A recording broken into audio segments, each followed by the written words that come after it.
ব্রণ অ্যাথেনিং একটি চর্মরোগ যা সাধারণত ত্বকের তেল গ্রন্থির অতিরিক্ত তেল নিঃসরণ, মৃতকোষের জমাটবদ্ধতা এবং ব্যাকটেরিয়ার কারণে হয়। এটি মুখ, পিঠ, বুক এবং কাঁধের মতো ত্বকের তৈলাক্ত অঞ্চলে বেশি হয়ে থাকে। ব্রণ সাধারণত কমবয়সী, বিশেষ করে কৈশোরের ছেলেমেয়ে এবং তরুণদের মধ্যে বেশি দেখা যায়, তবে বয়সে বেশি হওয়া মানুষের মধ্যেও ব্রণ হতে পারে।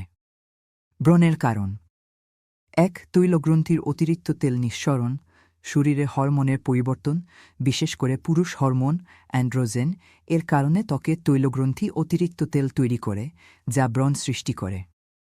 ২. ব্যাকটেরিয়া, ত্বকের মধ্যে থাকা ব্যাকটেরিয়া, বিশেষত পাপিওনোব্যাকটেরিয়াম অ্যাকেন্স, তেলের সঙ্গে মিশে ব্রণ সৃষ্টি করতে পারে।